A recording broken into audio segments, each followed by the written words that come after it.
dia, boa tarde, boa noite. Bem-vindos ao Cesarpedia. Eu sou o César e hoje nós vamos começar a falar sobre o segundo Apocalipse de Tiago. Ele é o quarto tratado do Códice 5 da Biblioteca de Nag Hammadi e, como nós já dissemos anteriormente, ele foi copiado logo depois de um outro tratado chamado Apocalipse de Tiago. E o título original é Apocalipse de Tiago. Então, para diferenciar o primeiro do segundo, convencionou-se chamar o primeiro de primeiro Apocalipse e o segundo de segundo Apocalipse. Apenas 2 páginas desse texto sobreviveram intactas. O resto estão bem danificadas e isso deixa bastante espaço para a nossa criatividade, para a nossa imaginação na interpretação dessas palavras aí do Tiago que restaram, né? Apesar disso, ou por causa disso, o texto é muito mais interessante do que os senhores podem imaginar. Trata-se de revelações de Jesus ao seu discípulo Tiago, o Justo, que pode ou não ter sido irmão de Jesus, irmão genético, irmão de sangue. Diferentemente do primeiro Apocalipse, o segundo Apocalipse é um relato apresentado por um sacerdote chamado Marém a um parente desse sacerdote chamado Teudas. Teudas alega ser o pai de Tiago. Na nota número 3 da página 333 do The Nag Hammadi Scriptures, um estudioso chamado Wolf Peter Frank especula que Teudas seria o segundo marido de Maria, por José o Carpinteiro, segundo um texto chamado o Proto-Evangelho de Tiago. Já era muito velho na época do nascimento de Jesus e provavelmente ele morreu logo depois. Mas isso é apenas uma especulação, uma suposição. Maria pode ter se casado novamente depois da morte do seu maridão. Tiago se encontrava numa situação perigosa e esse Marém, ele tentava buscar ajuda para Tiago. Ele estava sendo condenado à morte por suas atividades revolucionárias, por suas atividades anti-Roma. E provavelmente, pessoal, ele testemunhou o martírio de Tiago e foi também o escriba que registrou as palavras nesse texto. Eu sugiro a leitura desse livro aqui, Zelota, A Vida e a Época de Jesus Cristo, por Reza Aslam. Esse livro tem no Brasil, ele se encontra facilmente por aí. E ele fala da Jerusalém dos tempos de Jesus, que era um lugar problemático, né? Principalmente por causa dos sicários. Esses sicários eram um grupo de judeus radicais que praticavam sabotagem, assassinato, tudo para intimidar e para forçar uma situação em que o invasor, o romano, né, saísse da Judéia. A repressão romana em cima dos sicários foi implacável e todo mundo se ferrou lá. E lá por volta dos anos 70 depois de Cristo aconteceu a famosa diáspora dos judeus, né, onde todos foram expulsos da Terra Santa e foram se espalhar pelo mundo afora. A ligação entre esses ativistas ultra-radicais que trouxeram a desgraça para Israel, e essa ligação desses radicais com Tiago, o Jacob Tzadik, é uma questão chave. O segundo Apocalipse termina com uma breve narrativa que descreve o apedrejamento do chefe da Eclésia de Jerusalém enquanto ele proferia uma oração.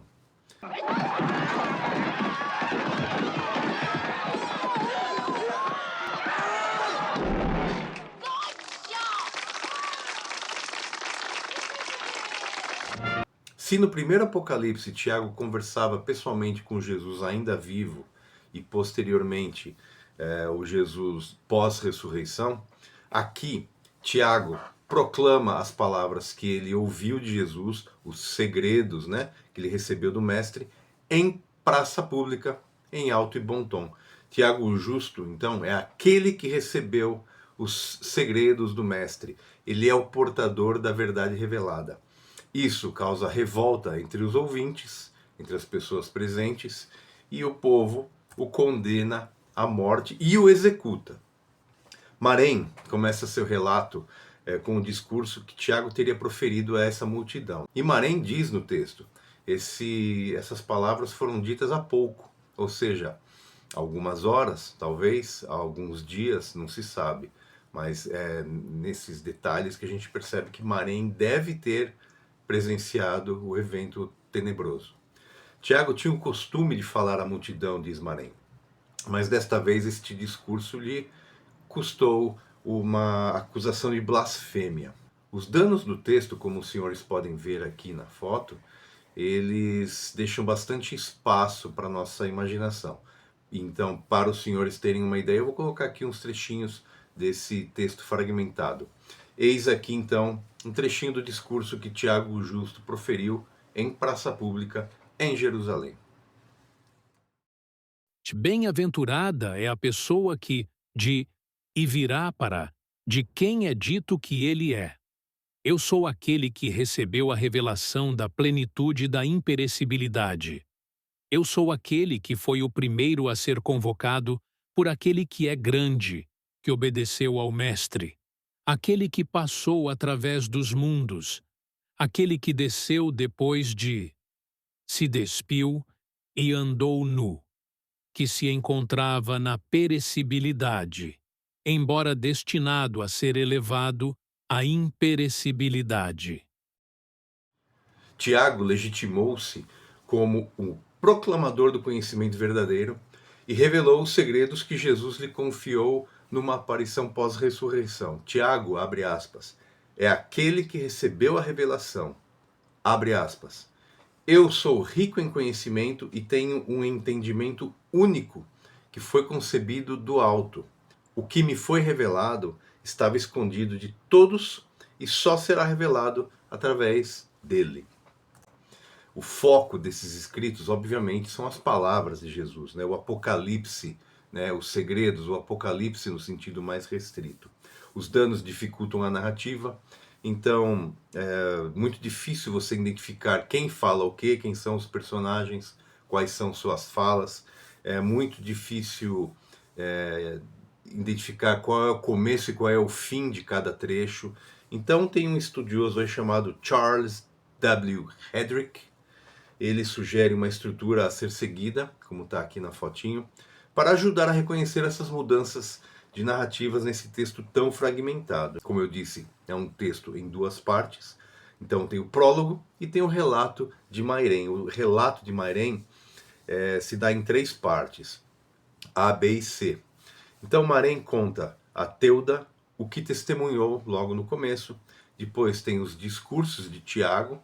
Tiago afirma ser o portador da revelação, o primeiro discurso de Jesus relatado por Tiago, o relato de Tiago sobre a aparição de Jesus. Tem um momento aqui que você não sabe se é a aparição de Jesus ou se é a aparição da mãe, e a gente não sabe exatamente quem é essa mãe, é muito curioso essa parte.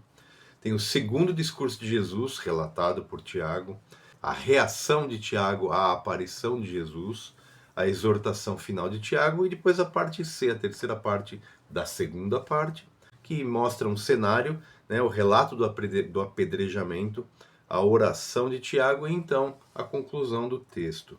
O relato de Mairém diz que Tiago vai ser julgado por blasfêmia, abre aspas. Ele será julgado com os injustos. Pessoal, isso é gravíssimo, né? Para um tzadik. Isso é gravíssimo. Na Bíblia nós lemos o seguinte, ouve só. Por este motivo, eu lhe darei uma porção generosa entre os grandes, e ele dividirá os despojos entre as multidões, porquanto ele derramou a sua própria vida até a morte, e foi contado entre os criminosos. Portanto, ele levou sobre si o pecado de muitos, e pelos transgressores intercedeu. Pois vos asseguro que é necessário que se cumpra em mim o que está escrito. E ele foi contado com os transgressores. Sim, o que está escrito a meu respeito está para se cumprir. Quando as palavras de Tiago começam a aparecer no texto, já começa a fragmentação e o estrago, né, nas páginas. E logo de cara, as três primeiras linhas do texto já estão perdidas. Mas nós lemos o seguinte: foi o mestre que disse, ou seja, Tiago está falando está revelando as palavras reveladas, né? Senhoras e senhores, então, estas são as palavras de Jesus. Eu certamente morrerei, mas serei encontrado em vida. Vim ao mundo para ser julgado e sairei vitorioso. Não julgo e não confundo os servos da vontade dele, os quais me apresso em libertar. E se eu os ajudo, é porque quero levá-los acima daquele que os quer dominar.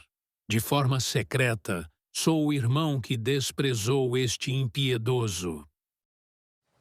Então, nós temos 7 linhas faltando, mas as referências às autoridades é textual, abre aspas.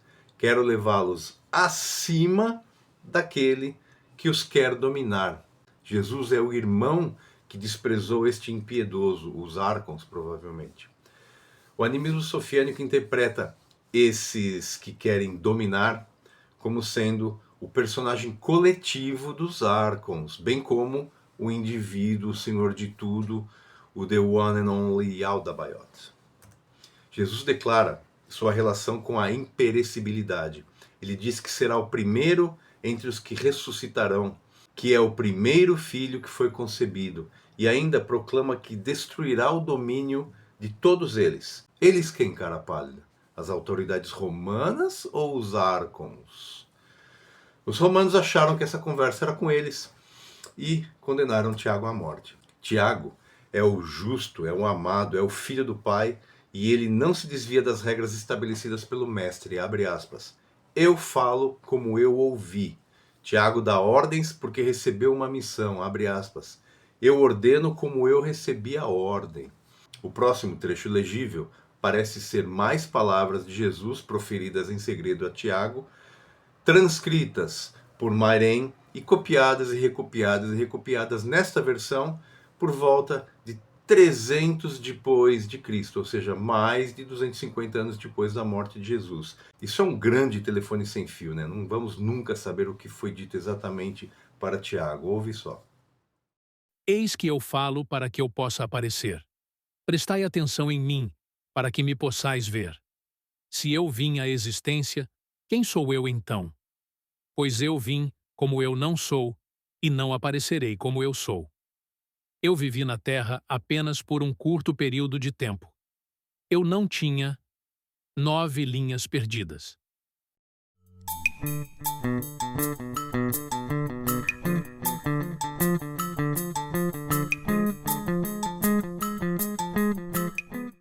Tiago conta a Jesus sobre uma pessoa que lhe apareceu fisicamente, uma aparição, e abriu a porta do lugar onde ele meditava e disse essas palavras.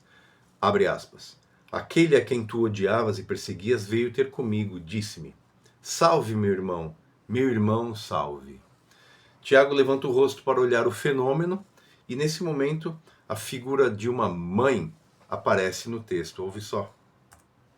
Quando levantei o rosto para o olhar, a minha mãe disse-me, não te assustes, meu filho, porque ele disse, meu irmão para ti.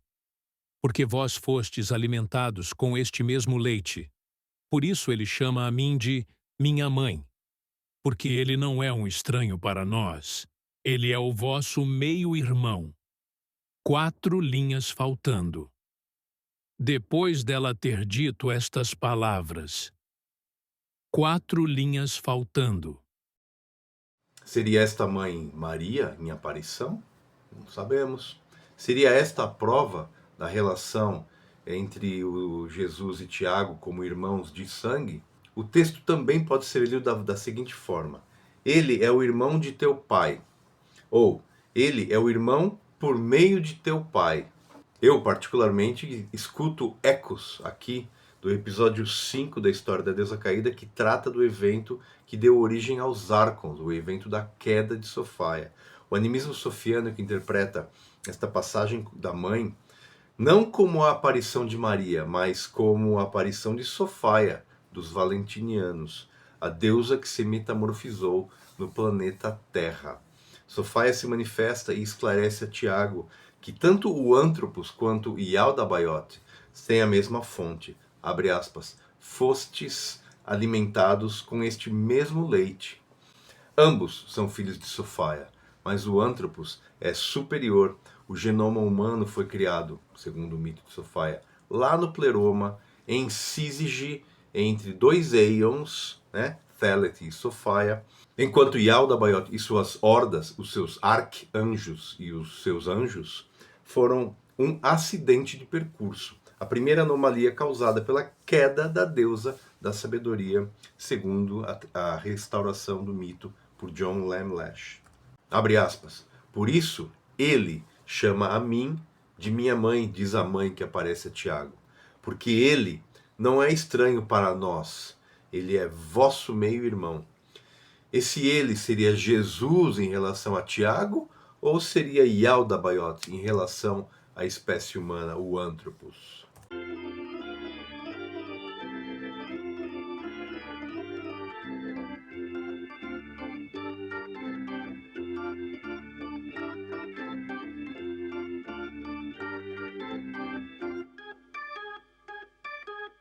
A consistência da restauração do mito de Sofia por John Lamlash reside numa interpretação bastante ousada desses textos gnósticos já bastante cristianizados e que foram escondidos nos anos 450, mais ou menos, depois de Cristo. Eram textos que já tinham pelo menos 250, 300 anos de idade, são livros antiquíssimos que faziam parte dessa tradição, né? Mas a interpretação de John Lash põe a história numa outra perspectiva. O foco aqui, né, no mito de Sofia, não é Jesus, é a mãe, é Sofia. E Jesus segue proferindo as seguintes palavras de consolação e esperança ao homem mais justo da Judéia. Mas eu sou o estranho, e nenhum deles me conhece nos seus pensamentos, porque só me conhecem neste corpo. Mas convém que outros cheguem ao conhecimento através de ti. Jesus anuncia: Eu digo-vos, escutai e compreendei, porque muitos, ao ouvirem, ficarão com o coração fraco. Ele sabe que quem ouvir esses mistérios vai ficar com os cabelos em pé, né? Uma tradução alternativa deste trecho, dizem os especialistas, poderia ser: ouçam e entendam, pois uma multidão, quando ouvir, será lenta de raciocínio. Eles não vão entender o que eu estou falando, diz Jesus. Se é uma questão de temeridade ou de dificuldade de entendimento, isso fica a cargo da imaginação de cada um, afinal o texto está em frangalhos. O mestre diz, abre aspas, o vosso pai não é meu pai, mas o meu pai tornou-se pai para vós. Uma interpretação sofiânica possível seria a seguinte: Thelete, que é o pai da humanidade junto com Sofia, não é o pai de Jesus, porque o pai de Jesus é o é o originator, né? Mas o pai de Jesus tornou-se o pai para a humanidade. Lembremos que o texto sethiano, Trimorphic Protenoia, diz textualmente que Jesus é filho do Arcon maligno. Portanto, devemos também considerar uma leitura sob esta ótica herética, né, até o último fio de cabelo. Yaldabaoth, Yahvé, pai Arcon de Jesus, tornou-se o nosso Deus Pai, esse que a gente reza todo dia aí achando que está rezando para algum Deus. E não há heresia maior do que sequer considerar um negócio desse. Por isso que os caras foram eliminados, né? Jesus recomenda a Tiago que permaneça justo até mesmo diante das adversidades, abre aspas. Quando eles, as autoridades, os arcons, vierem atrás de ti, enviados por alguém considerado glorioso e com a intenção de trazer confusão e violência, não lhes dês atenção, fecha aspas. E então, perdemos 3 linhas aí. Tem um trecho aqui que a gente lê, que a gente interpreta como sendo uma forma de narrativa da incompetência do Lord Arcon, o demiurgo cego que os gnósticos identificam com Yahvé. Yaldabaoth se autoproclama o único Deus, né? Quando ele faz isso, ele não sabia, ele estava amarrando o burro dele. Ouve só. Mais tarde, quando for humilhado, ficará preocupado se a sua obra, que está longe dos reinos eternos, não tiver resultado. Então, todo o orgulho e a arrogância e a ilusão do poder da qual ele tanto se gabava vai acabar dando em nada. E as suas dádivas não são bênçãos. Suas promessas são planos malignos. Porque vós não sois instrumento da sua compaixão, mas é através de vós que ele comete violência. Ele quer fazer-nos injustiça, e ele exercerá o seu domínio durante o tempo que lhe está destinado. O mestre então orienta Tiago a buscar, abre aspas, o Pai que tem compaixão a quem não foi dada herança, mas cuja herança é ilimitada, com um número ilimitado de dias, o Pai infinito, né? Jesus, obviamente, está falando aqui do Pai, que os animistas sofiânicos chamam de originator. O Pai não é um Deus raivoso, bipolar e nervoso do livro dos Hebreus. Jesus fala que Yaldabaoth Yahvé usa apenas poderes emprestados, mas não percebe, abre aspas, pois não é desses lugares, ele não é do pleroma. Por não ser uma criação do pleroma, Yaldabaoth Yahvé tem essa atitude infantiloide de eu sou o único Deus, eu criei tudo, tudo é meu e é meu e é meu, né? O animismo sofiânico entende que os arcons não são superiores aos seres humanos, ao antropos. Pelo menos os seres humanos que conseguiram acordar desse encanto todo, né, do falso Deus. O mestre diz que, depois de vislumbrar a imagem do antropos, o Lord Archon apoderou-se deles e moldou-os à sua própria imagem. Segundo Jesus, do segundo Apocalipse, é com este corpinho, criado por Yaldabaoth, que nós atuamos no palco do mundo, nesse drama muito louco que nós vivemos aí já há milênios, né? Uau, hein? É bastante e é pesado. Na próxima aula, nós vamos retomar desta parte e Jesus vai falar um pouquinho mais sobre as autoridades, sobre os arcons. Eu agradeço a atenção dos senhores e das senhoras. Um grande abraço. Nos vemos no futuro breve. Até mais.